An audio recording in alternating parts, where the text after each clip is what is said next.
Formula One just hit a breaking point, and almost no one realizes how close it came to disaster. 3 races. That's all it took.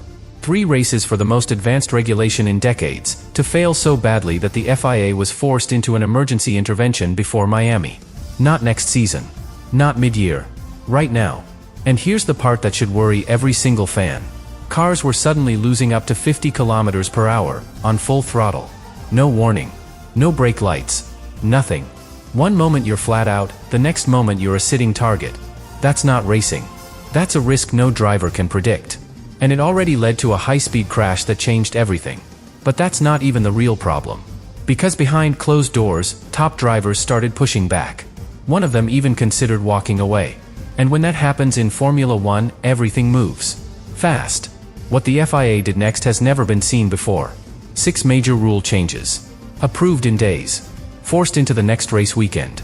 And hidden inside those changes is the real story no one is explaining. Because this wasn't just about safety. It was about saving the entire direction of the sport. And by the end of this video, you'll understand why Miami might decide the future of Formula One itself. Australia looked like a masterpiece. Over 100 overtakes. Crowds excited. Commentators calling it historic. And for a moment, it felt like Formula One had finally solved the biggest problem in modern racing. More action. More battles. More unpredictability. Everything fans had been asking for. But inside the cockpit, the reality was completely different. Because drivers weren't fighting each other. They were reacting to something they couldn't control. Something they didn't fully understand yet. And this is where the illusion begins to break. Because those overtakes weren't created by skill. They weren't built through pressure, strategy, or precision. They were triggered. A car ahead suddenly loses speed. Massively. Unnaturally. And the car behind just goes past. No setup. No risk. No real battle. At first, it felt exciting. But then drivers started noticing a pattern. The same moments. The same zones. The same unpredictable drops. And once you see the pattern, you can't unsee it. Because now it's not racing anymore. It's timing. It's luck. It's being in the right place when another car becomes vulnerable, for reasons that have nothing to do with racing instinct. And that realization spread fast through the paddock. Quiet conversations. Engineers comparing data. Drivers questioning what they were feeling on track. Because something wasn't adding up. And here's the detail that made teams uncomfortable. The system causing this was working exactly as designed. Nothing was broken. Nothing was failing. This was intentional behavior, created by the new regulations. Which means the problem wasn't going to fix itself. And that's when the tone started to change. Because if the system is doing what it's supposed to do, then the real question becomes much more serious. Why does it feel so wrong? Why does it look so unnatural? And more importantly, why are drivers starting to lose trust in what their car will do next? Because once that trust disappears, everything else follows. Confidence drops. Decisions become reactive. Margins shrink. And at Formula One speeds, that's when small uncertainties turn into big consequences. But even then, the sport didn't react immediately. Because on the surface, the numbers still looked good. High overtakes. Close racing. Audience engagement. Everything that sells. And that created a dangerous delay. Because while the show looked better, the foundation underneath it was already starting to crack. And what no one realized at that moment is that Australia wasn't the success story. It was the warning sign. A warning that would become impossible to ignore. Just one race later, China should have calmed everything down. A different circuit. Different conditions. A chance to prove that Australia was just an outlier. But the opposite happened. Because the same patterns came back. And this time, teams were ready to look deeper. Cars were still gaining and losing speed in ways that didn't feel natural. Drivers entering straights with confidence. And then suddenly adjusting mid-run, reacting to something invisible. Not a mistake. Not traffic. Something inside the car. And this is where things get uncomfortable. Because once you see the issue twice, it stops being coincidence. It becomes a system. Engineers started digging into the data. Comparing laps. Overlaying telemetry. Looking for answers in numbers that didn't lie. And what they found was even more worrying. The energy systems weren't just influencing performance. They were dictating it. Lap by lap. Corner by corner. Even straight by straight. Which means the driver wasn't fully in control anymore. And that changes everything. Because Formula One has always been about precision. About knowing exactly what your car will do at every single moment. Brake here. Turn here.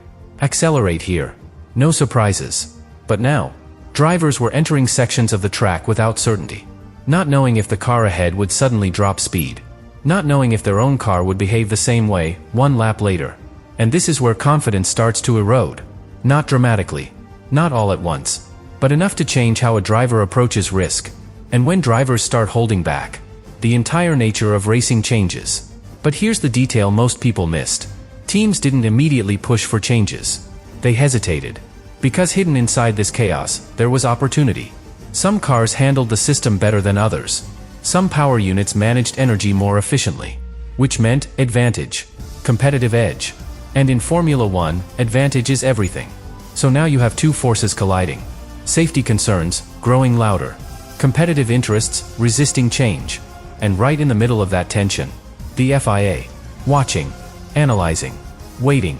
Because making a change too early could shift the entire competitive order. But waiting too long could lead to something much worse. And that's the line they were walking after China. A line that was already starting to crack. Because while the data was being studied, and while teams were debating quietly, the calendar kept moving forward. And the next stop was one of the most dangerous places this problem could possibly appear. A track where speed isn't just high, it's relentless. Where corners don't forgive hesitation. And where one unpredictable moment is all it takes. Suzuka. And this is where everything stopped being theoretical and became real. Suzuka was never supposed to be the breaking point. But it became exactly that. Because this circuit doesn't hide problems. It exposes them. High speed. High commitment. Corners where drivers don't think, they trust. And that trust is everything. Lap after lap, drivers push through sections where lifting isn't an option. Where hesitation costs time instantly. Where the margin between control and disaster is razor thin. And right in the middle of that environment, the same issue followed them. But here, it felt different. More aggressive. More unpredictable. More dangerous. Because at Suzuka, losing speed isn't just a small inconvenience. It changes everything. And then it happened. Oliver Bearman. Qualifying. Flat out. Approaching one of the fastest corners in Formula One. No breaking point in the traditional sense. Just commitment. And suddenly, the car doesn't behave the way it should. Not gradually. Not predictably. Instantly. A loss of speed that no one behind could anticipate. No clear signal. No obvious trigger. Just a moment where physics stopped making sense to the driver behind him. And in that split second, everything escalates. Impact. Barriers. A car destroyed in a place where accidents carry real consequences. And this is where the entire conversation changed. Because up until that moment, it was debate, performance, philosophy. But after Suzuka, it became something else. Responsibility. Because now there was proof. Not theory. Not speculation. A real incident, caused by something built into the system. And inside the paddock, the reaction was immediate. Drivers didn't need more data. They didn't need more analysis. They understood. If it could happen there, it could happen anywhere. And maybe next time, it wouldn't end the same way. But here's where it gets even more serious. Because the crash wasn't the only turning point that weekend. Behind the scenes, pressure was building from a completely different direction. A direction the FIA could not ignore.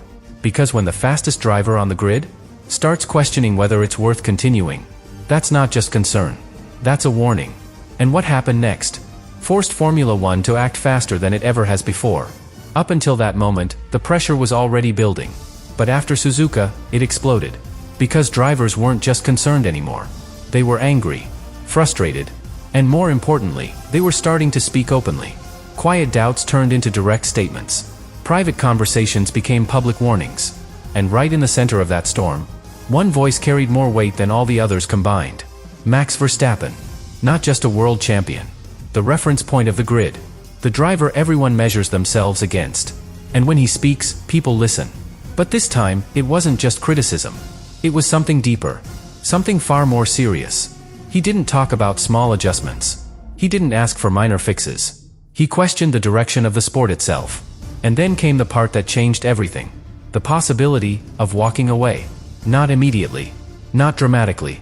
But clearly enough that everyone understood what he meant. If this continues, I'm not staying. And that's the moment Formula One couldn't ignore anymore. Because this isn't just any driver. This is the driver. The one teams build around. The one fans follow.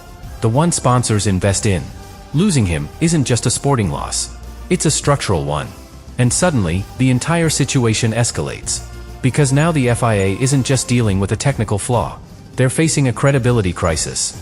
A leadership test. A moment where inaction becomes more dangerous than change. And here's where the internal conflict becomes visible. On one side, the engineers.